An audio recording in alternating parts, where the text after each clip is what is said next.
Hello and welcome back to Rage Gaming. My name is Hollow, and today we're taking a look into 2022's upcoming releases, specifically for any exciting monster hunting, fighting, or otherwise surviving games. We're lucky to say now then that there's quite a few coming this year, and I want to talk about 5 specific ones that I'm interested in that you should absolutely be considering in this year of 2022. Before I begin with my 5 then, I'm going to mention this little game you might not have heard about. It's actually perhaps the most Monster Hunter-like game you could think of, because it's Monster Hunter. Sunbreak, the major expansion to Monster Hunter Rise, is slated for summer 2022. We're obviously looking forward to playing it. We're going to play it to death. But naturally, I could have included it in this list, but I think we can safely say we know about it, so it doesn't really need to be talked about here. So with that out of the way, let's get started with an interesting one to begin with. Ark Survival Evolved 2, aka Vin Diesel shows up and inserts himself into video game. Back in 2020, during the Game Awards, we experienced a pretty weird trailer for Ark 2, which compared to the original game was super story focused. And while Ark does have its own story or lore, let's say, there was this thing specifically about a tribe trying to survive and make its way in the world. Vin Diesel being the leader of that tribe was kind of random.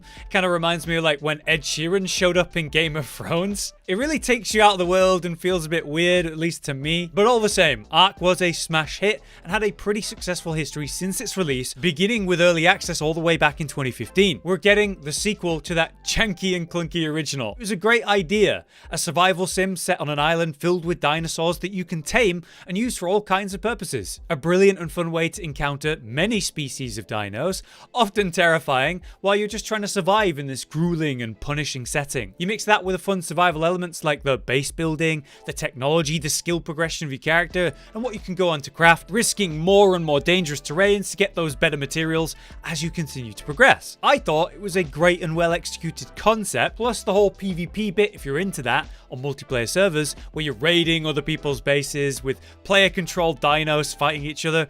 I just had a lot of great moments during that. Lately, I actually started playing the game again, just twice for the channel during my ongoing monster hunting series I do. The response to those was so positive that we've been bombarded with requests to do something proper with the game again, and I will lightly say now in this video that we're talking about it. But that obviously made me remember Ark 2. What's going on with that and that weird trailer with Vin Diesel? And also how impressively they still released new content like the new map, The Lost Island, just last month in Ark 1 while working on the sequel. But that made me wonder what's going on with that sequel. Well, it's still set for 2022, and hopefully it'll have a much less clunky 10 FPS launch than the original. It's confirmed for PC and Xbox, but there's nothing on PlayStation as of now. And it seems that the lead character, Santiago, played by Vin Diesel, will be tied to some kind of story we're going to experience with him, as well as, yeah, hopefully a next-gen feel to the game, and of course the dinosaurs. I'm interested to do a deeper dive though in what's going on with Ark 2, since we've heard nothing for some time now, and it is set to release this year, so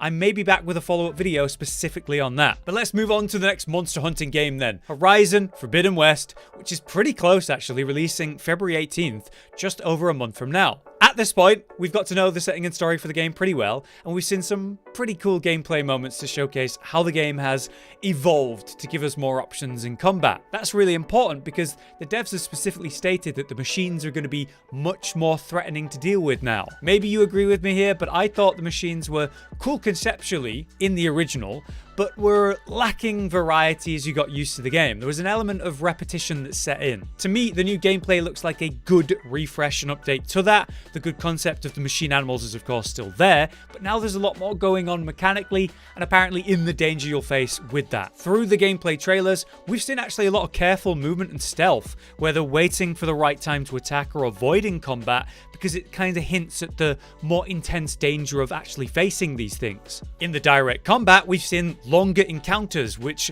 require careful positioning, use of environments, the hefty variety of gadgets to give you an edge. That whole mammoth fight with the Tremor Tusk felt like an all-out boss battle with phases before and after you've taken down the outpost on its back, and you're doing stuff like using parts of the machine against it. A recent video I made on Forbidden West was specifically about all of the new machines we've seen in the various trailers and reveals, and as it stands, we've seen 8 new machines that have been shown so far, as well as a bunch of returning ones. Every single new machine has given us something new to think about, especially when you think of the giant snake or the tide rippers. And on that note, underwater combat, is it going to be good? In regards to Monster Hunter underwater combat, if that'll ever make a return, I was hoping to see something impressive here, or at least done well, with the underwater combat in Forbidden West that might maybe inspire other games to try it again as well. We've seen a tiny glimpse of that water movement and level design, which looks good. There's a bit of stealth going on, but only one combat moment with the Tide Ripper, which was just dodging an attack. So as of right now, I'm not really sure what to expect. Anyway, the game's only a month away, so we're going to be facing some big machine monsters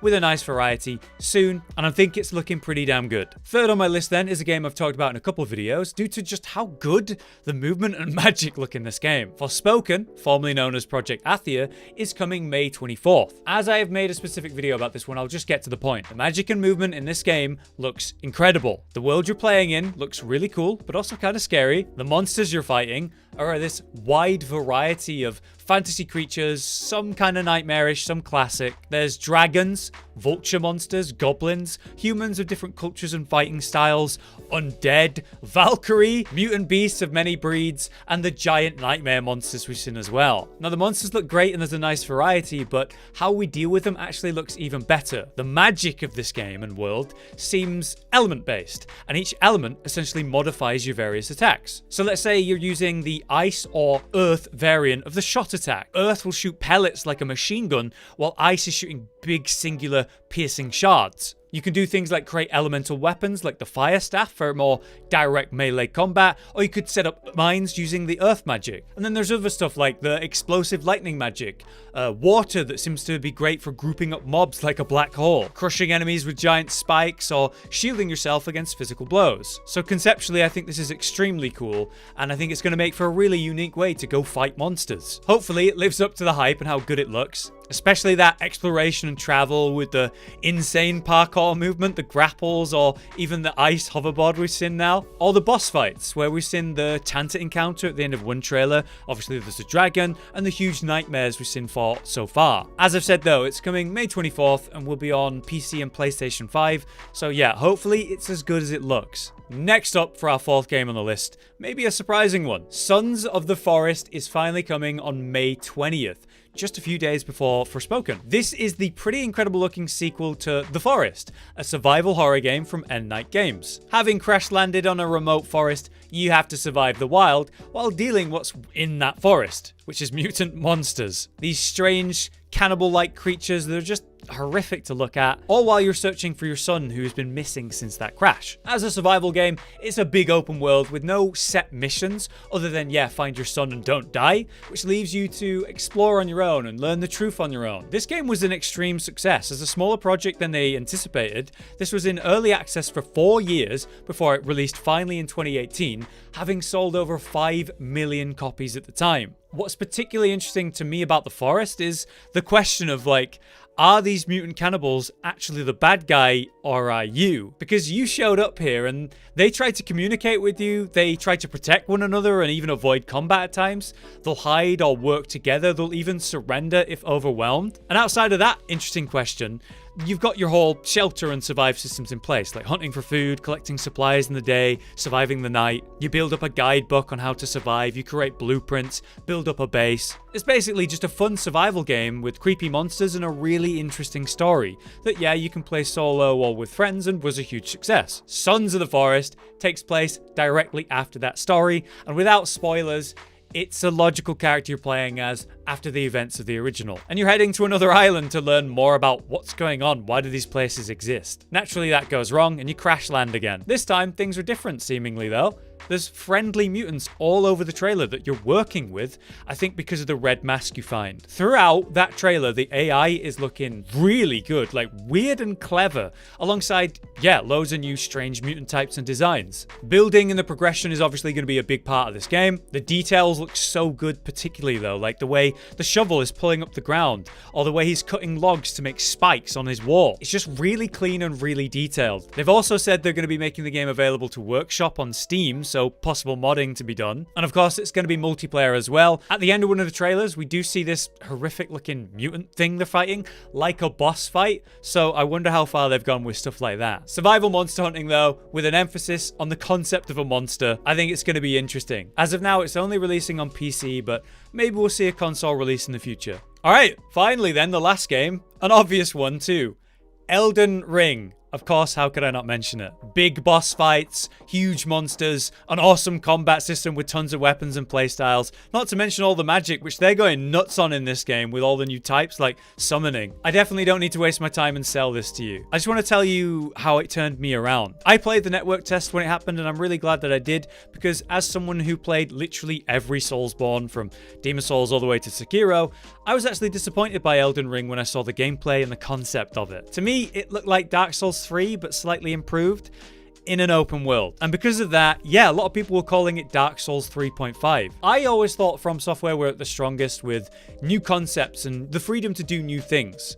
Demon Souls was great, but Dark Souls 1 was basically their improved version of that. What I mean is like Bloodborne and Sekiro, which were so unique, so different from one another, but still like inherently Souls. Elden Ring looked like Dark Souls 3 with those new additions and yeah, open world. After playing it, I won't lie and say it isn't that, but I also think it's much more than that. This feels like what Dark Souls was meant to be. I was worried that they'd lose that incredible level design, but I never should have doubted them on that. You still have those fascinating, rich with detail levels to explore in these set pieces around the world, but there's just now loads of mini dungeons and catacombs and caves and secrets just littered everywhere for you to go find. And they're hidden in really clever ways. Each boss fight within was a totally different experience. Some were like short and sweet adventures, some were much longer and more intense. It feels like with this world design, their limits are just off and they can just do whatever they want with different ideas and concepts. So yeah, open world Souls, but really well done. It's going to make for a lot of really fun PvP, I imagine, as well. The combat, my god,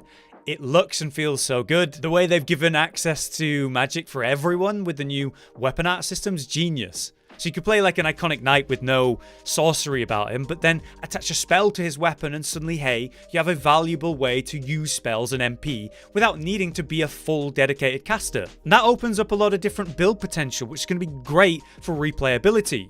And very fun for PvP. You can earn all the new weapon art stuff in many ways, like buying them, discovering them for exploration, or defeating certain bosses. And anyway, we know we can expect great bosses that are going to be very challenging and have a nice variety, and that's always going to be good. So big shock, I recommend Elden Ring as a monster hunting fan, and it's coming soon this February on the 25th. But there you have it, 5 games plus Sunbreak coming this year for monster hunting fans. Was there any here that you haven't thought about? Maybe even forgotten like me with Ark 2? If you have any good suggestions for upcoming games that would suit someone into fighting monsters, well, let me know, because I probably have missed something. Until next time though, I've been Hollow, you've been you, thanks for watching. Josh, Cotton, and Hollow with the videos, dropping the humor like a hammer on your tippy toes, bringing entertainment on a daily arrangement to take our insanity and turn it into entertainment. Yes, I said entertainment twice, to reiterate that it is nice, to look into your faces on a mostly daily basis when you let us in your homes to make the whole world a stage.